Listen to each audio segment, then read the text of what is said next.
Ils sont là, ils s'installent, Marianne Laurent, Michel Ménard, donc président et directrice générale.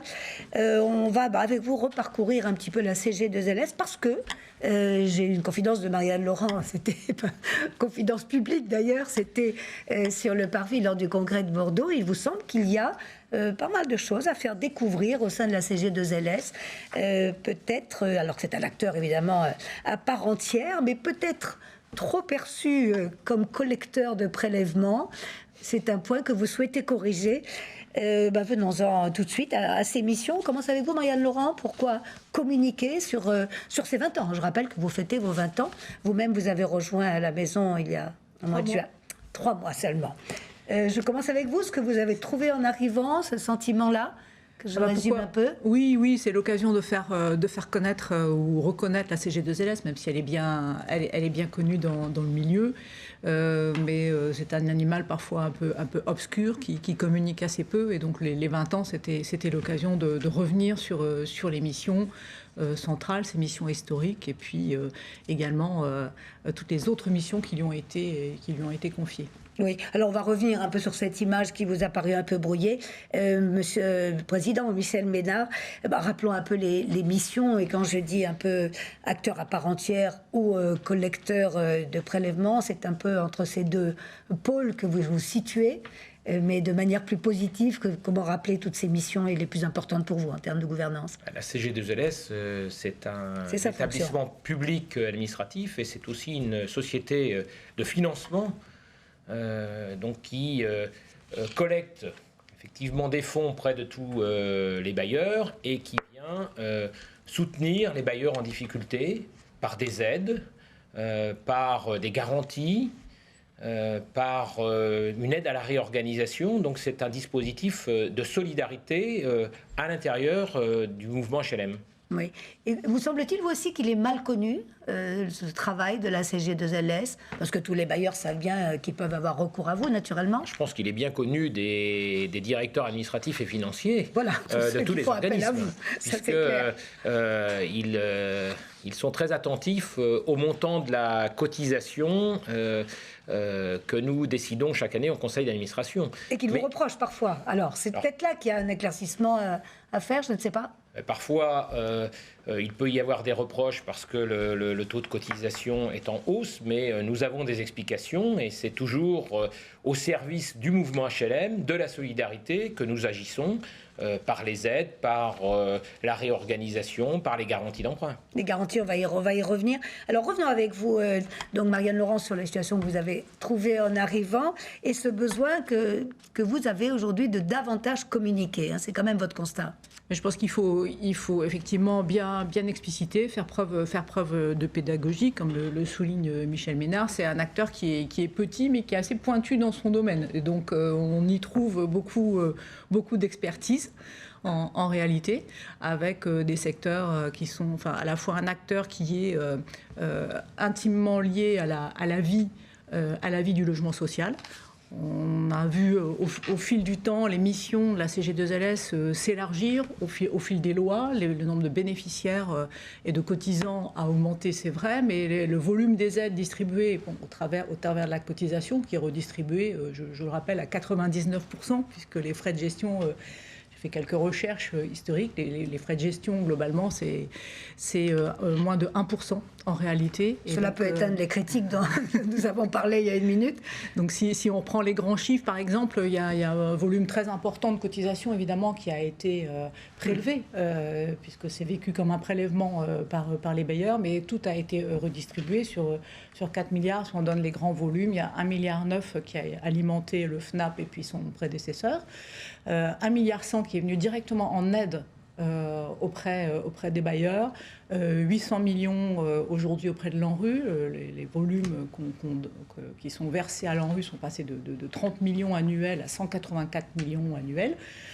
Donc par rapport à Action Logement qui verse un peu moins de 500 millions, on voit que c'est pas non significatifs. Voilà. C'est pour ça que je pense que c'est intéressant de rappeler ces grandes Oui, merci marques de et donner ces quelques principes. chiffres parce que ça fixe bien les choses. Si l'on revient sur ces 20 ans donc, que vous souhaitez célébrer de cette manière, on revient un peu sur les activités. Marianne Laurent nous dit on a beaucoup évolué. Est-ce qu'on peut faire un peu un petit tableau de cette diversification de vos activités en 20 ans Où est-ce que s'est passée l'extension du champ des interventions? Rappelez peut-être aussi que le conseil d'administration est composé à parité de représentants de l'État, des représentants des ministères et des représentants du mouvement HLM. Et donc c'est d'abord un travail partenarial, même si nous pouvons avoir des divergences d'appréciation parfois, mais nous recherchons en permanence les voies du consensus.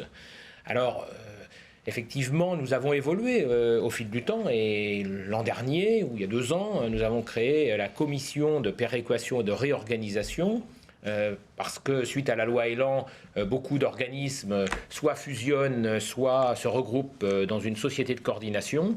Et il fallait accompagner cette réorganisation des organismes. Et donc c'est un soutien important que la CG2LS apporte à tous ces organismes qui se regroupent. Et donc ça, c'est une évolution puisque la CPR est tout à fait récente. Et elle a encore 6 mois, 1 an d'activité intense pour accompagner la réorganisation des organismes. Au-delà de lequel vous pensez que les choses seront à peu près au point, quoi. Chacun aura pu Je pense que nous serons quasiment au bout de ces réorganisations en conformité avec la loi Elan. Oui, sur ces 20 ans, une autre date importante comme ça d'une évolution significative que vous auriez en tête? Écoutez, moi je suis président depuis 2 ans. Je sais, vous n'êtes pas là depuis très longtemps non plus. Histoire. Ce que je peux vous dire, c'est que, comme le disait Marianne Laurent, nous avons des équipes très performantes, très efficaces. Ils ne sont pas, mais j'ai mesuré le professionnalisme de tous les personnels et qui sont très à l'écoute des organismes, qui recherchent les meilleures solutions avec toujours l'intérêt général. Oui. Rentrons un peu dans le détail avec vous, Marianne Laurent. On a parlé des aides, bien sûr, des garanties. Ça fait partie des grandes attributions, des grandes missions. Un rôle essentiel. On peut les détailler un petit peu et peut-être donner quelques chiffres, pas trop. C'est toujours peu de chiffres, mais qu'on fixe les choses quand même. C'est important. Quelques chiffres importants, peut-être rappeler qu'on accompagne principalement les ESH et les SEM sur ce volet garantie, parce que les offices bénéficient plus naturellement, on va dire, de la garantie des collectivités locales. Il y a une inflexion qui a été importante, qui a été en fait les différents outils financiers, la diversification des outils financiers qui ont été déployés auprès du secteur, en particulier par la Banque des Territoires. Et par exemple le prêt de haut de bilan à partir de 2017, qui est un prêt à l'opérateur, contrairement aux opérations qui sont plus faciles à identifier pour les collectivités locales et donc qui obtiennent plus facilement la garantie. Et là, l'année dernière, dans le cadre de la crise sanitaire, l'accompagnement des chantiers Covid par le PHB 2. Deuxième génération. Et donc ça a généré beaucoup effectivement un accroissement important des volumes. Aujourd'hui, on a un encours garanti qui n'est pas énorme, mais qui est quand même essentiel dans le dispositif, 3,8 milliards. Alors juste un petit chiffre, puisque quand on fait une rétrospective, c'est toujours amusant de voir l'activité. Donc j'ai regardé, on a délivré depuis 20 ans 3800 garanties. En jour ouvré, ça fait 1 par jour à peu près. Ah oui, c'est quand même considérable. Alors oui, Michel Ménard le disait à l'instant, votre équipe n'est pas si importante que ça, parce que vous avez beaucoup augmenté en volume, mais pas en personnel. Voilà, donc je sais que vous tenez à le dire. 25 personnes à la création de la CG2LS en 2001 et 28 aujourd'hui. Donc vous voyez que le doublement de l'activité, c'est pas heureusement accompagné du doublement des personnes. Donc ça, c'est lié évidemment à la numérisation, digitalisation de l'activité et qu'on va poursuivre. L'objectif étant d'avoir des gens, une petite équipe, mais une équipe très costaud. Oui. Sur la manière dont vous souhaitez maintenant avancer, vous l'avez dit, Michel Ménard, vous êtes ici depuis 2 ans, Marianne Laurent vient d'arriver. Est-ce qu'il ne faudrait pas, je ne sais pas, je lance la question, pour vous. Est-ce qu'il ne faudrait pas être davantage sur la prévention que sur le soin immédiat ou le curatif lorsque les problèmes arrivent? Est-ce que ça fait partie des constats que vous faites? Et il me semble avoir lu et même avoir entendu Marianne Laurent nous en parler. Qui veut répondre? Michel Ménard. Ouais, il y a un travail d'accompagnement et un travail de prévention. Les fédérations aussi font le travail, que ce soit la fédération des ESH, la fédération des OPH, font ce travail de suivi des comptes des organismes. Pour autant, il y a des organismes, de par la structure de leur patrimoine, qui ont besoin de soutien. Quand il y a un patrimoine extrêmement important dans des quartiers prioritaires, en NPNRU, il peut être indispensable qu'il y ait un soutien de la CG2LS alors que l'organisme est très bien financé, est très bien géré. Et donc moi je suis en tout cas très attaché en tant que président du conseil d'administration à ce que les fonds soient utilisés de façon vertueuse et de faire en sorte que nous allions d'abord aider les organismes qui ont des besoins de restructuration, de soutien, mais je suis très vigilant à ce que ces aides ne viennent pas financer des dérives de gestion qui sont très rares, heureusement. Mais quand je parle de préventif, bien sûr, l'épidémie de Covid était imprévisible, mais il peut y avoir d'autres situations, peut-être qu'on peut en prendre quelques exemples, je ne sais pas, dans lesquelles vous agissez avant, c'est-à-dire et pas au moment de la... c'est le dispositif de prévention. En fait, c'est le dispositif de prévention qui est effectivement mis en place avec les fédérations. On a un travail très étroit qui est mené avec chacune des fédérations, comme le soulignait Michel Ménard, sur la prévention. Donc on regarde régulièrement les comptes des bailleurs, on détecte éventuellement les points de fragilité qui sont, comme on le soulignait, non pas des bailleurs qui aujourd'hui ont des dérives de gestion, c'est devenu extrêmement rarissime, donc le fonctionnement que j'appelais le pompier aujourd'hui n'est plus le fonctionnement principal de ce dispositif de prévention. On est effectivement plutôt en anticipation par rapport à d'éventuels murs d'investissement, en particulier dans le cadre de la rénovation thermique et la prévention, sur la stratégie bas carbone, ou sur les quartiers liés à la rénovation urbaine avec le NPNRU. Donc c'est là-dessus qu'il faut qu'on soit vigilant avec les fédérations. Je le souligne, c'est comme un travail partenarial où il n'y a pas une semaine où on ne se parle pas, non pas d'une situation en particulier, mais aussi des événements, des différents événements qui peuvent affecter le secteur. Oui. Par exemple, la diversification des financements, c'est aussi une direction que vous voulez prendre ou aller davantage dans ce sens-là, du côté des garanties, par exemple, je ne sais pas, question ouverte. Alors, sur les garanties, comme je le disais, on a accompagné la diversification des financements offerts par la Caisse des dépôts, via la Banque des territoires. Ce à quoi nous devons veiller aussi, c'est, compte tenu de la concentration des acteurs, à la concentration du risque financier. On est un établissement financier, donc on a des ratios, des grands risques à respecter. Et donc, il faut qu'on partage avec les financeurs publics, je pense évidemment à la Caisse des dépôts, je pense aussi à Action Logement qui fait des prêts au secteur, la vision du risque sur le secteur. Quels sont les points sur lesquels les bailleurs vous sollicitent le plus actuellement? On peut en avoir une idée je ne sais pas, dans le calendrier actuel. Il y a eu une grosse sollicitation de beaucoup de bailleurs sur la réorganisation. Heureusement, sur les aides... de l'ensemble du secteur, Il y a beaucoup de... La loi Elan prévoit qu'il ne peut plus y avoir de bailleurs qui aient moins de 12 000 logements. Donc ça a amené à des fusions, de la réorganisation, de regroupement dans des sociétés de coordination. Et donc beaucoup de bailleurs qui ne font pas appel habituellement à la CG2LS parce que leurs comptes sont bons, ont fait appel à la Caisse dans le cadre de la réorganisation. Sur les aides, on a beaucoup moins de dossiers, heureusement. Ce sont quelques dossiers par an que nous traitons, et souvent d'ailleurs dans le cadre de la politique de la ville. Donc, mais sur ces dossiers de réorganisation, nous avons travaillé avec beaucoup plus de bailleurs. Je voudrais dire aussi que, comme je suis président de la CG2LS, au titre du mouvement HLM, Et donc c'est en tant que représentant de la Fédération des offices publics de l'habitat que je préside la Caisse, c'est alternatif avec la Fédération des ESH. Et moi je suis attentif à ce que nous puissions, enfin les bailleurs sociaux puissent assumer leur mission. Et il y a besoin de construire des logements sociaux. Il y a besoin d'en construire beaucoup plus. Et l'enjeu, c'est de donner les moyens à ces bailleurs de continuer à se développer. Le plus facile pour avoir des comptes excellents chez un bailleur, c'est d'arrêter de construire. Mais ce n'est pas la mission des bailleurs. La mission des bailleurs, c'est de construire plus. Et donc, il faut aussi accompagner ces organismes. Et comme nous avons aussi au conseil d'administration des représentants de l'État, je le rappelle régulièrement, quand il y a une diminution des aides de l'État, c'est néfaste au logement social. La RLS qui a été mise en place, la réduction de loyer de solidarité, a eu pour conséquence la baisse du nombre de constructions. Nous venons d'en parler avec Marcel Rochement qui le regrette, comme vous.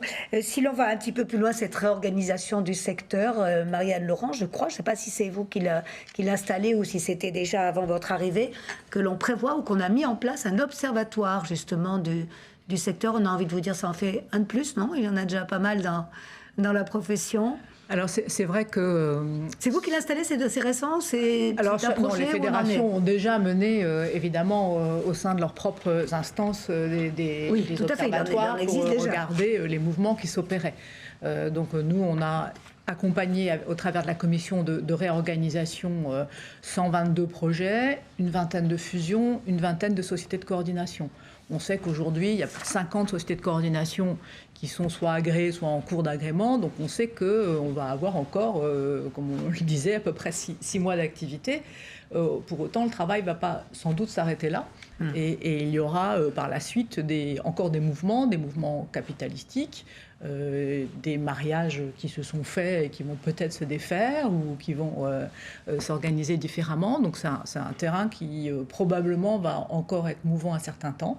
Et donc c'est important qu'on ait une vision, au-delà des fédérations, une vision globale de ce qui se passe, et puis aussi qu'on mesure l'efficacité. Parce qu'un observatoire au niveau de la CG2LS, c'est pas la même chose qu'un observatoire interne dans les organismes. Alors, donc comment ça va se présenter? Qui en fera partie? Tous les acteurs, nous on agit avec ceux qui font le logement social. Ouais. Donc on va pas faire ça évidemment tout seul dans notre coin. On va continuer le travail partenarial et on va réunir tous les sachants.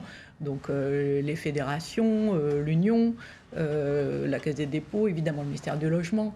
Voilà. Donc, et on va essayer de voir comment le secteur est plus efficace demain pour répondre à ces enjeux et tout ça dans le sens de l'intérêt général. Là encore, on va dans le sens de la prévention, de l'anticipation. Michel Ménard, sur cet observatoire, c'est un outil qui vous paraissait important. C'est utile, c'est l'anticipation. Donc c'est aussi pour convaincre nos partenaires, y compris les tutelles, la nécessité de continuer à soutenir le logement social parce que depuis des années, les financements publics se font de plus en plus rares.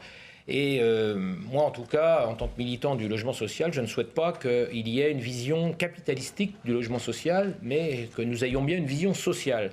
L'objectif, c'est bien de loger les personnes modestes, les personnes qui ont de faibles ressources, et ce n'est pas de gérer un gros patrimoine en valorisant une partie du patrimoine bien placé qui peut bien se revendre. Mais on sent bien votre inquiétude dans vos propos, et c'est déjà en train de se passer, disons les choses. Oui, moi j'ai des exemples en Loire-Atlantique où je vois qu'il y a une gestion patrimoniale de certains groupes et qui privilégient cette gestion patrimoniale au détriment de la gestion sociale de leur patrimoine. Que vous disent les bailleurs à ce sujet? Est-ce qu'ils expriment des inquiétudes, eux aussi, j'imagine, mais avec des situations très différentes quand même d'une région à l'autre? Comme il y a moins de financement public, il faut trouver des ressources, et une partie des ressources se fait par la vente. Et moi, je ne suis pas de façon dogmatique contre opposé à la vente. C'est quand même un gros sujet, dès lors que ça répond à une attente de locataires. Malheureusement, il y a peu de locataires qui sont en capacité d'acheter leur logement, mais quand un locataire souhaite acheter son logement et accéder à la propriété à un tarif plus bas que le prix du marché, tant mieux, ça fait partie du parcours résidentiel. Mais cette vente ne doit pas avoir pour objectif de permettre aux organismes HLM de continuer à construire, parce que dans ce cas-là, c'est une gestion capitalistique, gestion financière du patrimoine, et ce n'est plus une gestion sociale. Oui, et quand on vous entend, vous parlez au conditionnel, mais on voit bien que ce sont des situations qui se répètent et que vous observez au présent. Je constate qu'il y a aussi une gestion capitalistique chez un certain nombre de bailleurs, de plus en plus, mais parfois parce que ces bailleurs n'ont parfois pas le choix. Donc c'est la situation dans laquelle les politiques publiques les mettent progressivement. Oui, ce qui change aussi vos attributions et vos missions d'une certaine manière, Marianne Laurent. En fait, si ça doit s'accélérer, ce phénomène que vous dénoncez. Mais en même temps, quand on regarde les dispositifs d'aide qu'on met en place avec les protocoles, c'est vrai que la CG2LS intervient un peu en dernier ressort pour 25 ou un tiers du besoin résiduel. L'organisme doit, par ses efforts internes, également contribuer à cela, la gestion de la dette évidemment. Et puis, lorsqu'il concerne les offices, ce sont les collectivités locales qui contribuent. Elles souscrivent aussi maintenant des titres participatifs. Et sinon, on fait aussi appel à l'actionnaire. Donc il faut vraiment que tout le monde se penche sur le berceau des bailleurs pour que, compte tenu des contraintes qui sont les leurs, des surcoûts aujourd'hui sur la construction et des ambitions de développement et de réhabilitation, tout le monde contribue à ce que cette politique et ses besoins soient satisfaits. Oui, il doit faire face à ce que dénonce un peu Michel Ménard. Encore une question peut-être. Alors, lorsqu'un organisme est en difficulté, c'est pas si simple d'aller auprès de la CG2LS. Il y a de la confidentialité, il y a de la comment ça se passe concrètement? On vient vous trouver. Alors, on a besoin de vous. Concrètement, le bailleur va voir sa fédération, déjà, pour commencer, oui. Puisque c'est la fédération qui porte, en fait, après avoir analysé le besoin et la situation, qui porte le dossier auprès de la CG2LS. Alors, c'est vrai qu'on fait assez peu de publicité, et les bailleurs eux-mêmes n'ont pas forcément envie de communiquer sur le fait qu'ils sont quelque part à l'infirmerie. Bon, voilà. Donc, il faudrait qu'on puisse quand même parler des success stories, parce qu'il y en a, et donc peut-être qu'on va le mettre en exergue et montrer comment tous les acteurs qui se sont mobilisés pour que le bailleur puisse se rétablir et faire face à ses engagements, en particulier sur la rénovation urbaine. Hein, on le dit aujourd'hui, c'est des murs d'investissement qui sont... Après le premier plan, on a le NPNRU qui arrive et qui va mobiliser, et qui mobilise déjà beaucoup les fonds des bailleurs. Donc c'est vrai que pour ça, la CGLS est aimée parce qu'elle contribue à cela. La commission de réorganisation aussi, on distribue beaucoup d'aides, mais elle est un peu mal aimée aussi. Et cette activité-là est moins mise en exergue, probablement. Oui, on revient sur cette question d'image, qui était votre point de départ, et la nécessité de communiquer. Comment allez-vous faire? Vous avez des actions un peu plus spectaculaires ça veut dire quoi, communiquer, pour vous, au fond? Quand on est dans le domaine institutionnel, c'est toujours un peu délicat. Nous, on a 20 ans, donc il faut qu'on fêtez vos 20 ans. On va fêter nos 20 ans. On en profite aujourd'hui notamment aujourd'hui pour en parler. On va se projeter, et puis on va regarder comment, avec nos partenaires, on peut communiquer un peu plus, et puis faire valoir, en fait, surtout ces actions sur les 20 années passées, et puis voir comment on se projette aussi dans l'âge adulte sur les 20 années qui viennent. Ouais. Corriger quand même une image. Non, moi, pas tout à fait d'accord avec ça, Michel Ménard. Je pense qu'il n'y a pas besoin de corriger l'image. La CG2LS, quand Marianne Laurent nous dit on est parfois mal aimé ou... Oui, parfois, parce que quand l'appel à cotisation arrive, certains organismes qui ne font jamais appel à la caisse parce qu'ils n'ont pas de difficulté particulière considèrent que les sommes demandées sont importantes. Alors c'est vrai qu'on peut toujours regretter que c'est au sein du mouvement HLM que la solidarité s'organise, et que c'est pas par l'impôt avec un appel, y compris à tous nos concitoyens, au budget du pays. Mais ceci dit, je pense que c'est vertueux de dire qu'on participe en tant que bailleur bien portant au soutien de bailleurs qui sont plus en difficulté, notamment quand ils ont un patrimoine qui est situé dans des quartiers politiques de la ville, beaucoup plus difficiles à gérer, qui ont besoin de rénovation. Le fait de faire appel à la CGE2LS ne veut pas dire que l'organisme a été mal géré. Il y a des bailleurs qui ont un patrimoine beaucoup plus difficile à gérer que d'autres. Et donc, c'est logique que dans cette des solidarité... régions, des situations plus tendues, bien sûr, entendu. Bien sûr. Après, nous avons des dossiers, mais souvent ce sont les successeurs qui arrivent et qui doivent assumer une gestion passée plus délicate. Mais on ne peut pas reprocher à ceux qui mettent les mains dans le cambouis pour redresser la situation d'un organisme la gestion de leurs prédécesseurs. Nous avons un dossier actuellement à gérer dans ce cadre-là et nous sommes bienveillants avec la nouvelle équipe qui arrive aux commandes parce que ils ne sont responsables en rien de la gestion passée. Bien, écoutez, je crois que vous nous avez donné beaucoup d'informations et sur ces 20 années passées et surtout sur celles que vous préparez, avec notamment cet observatoire et peut-être d'autres pratiques que vous voulez mettre en avant. Merci infiniment à tous les deux. Bon anniversaire à la CG2LS. Merci, ça fait plaisir d'avoir 20 ans. Ça fait plaisir d'avoir 20 ans. Très bon anniversaire.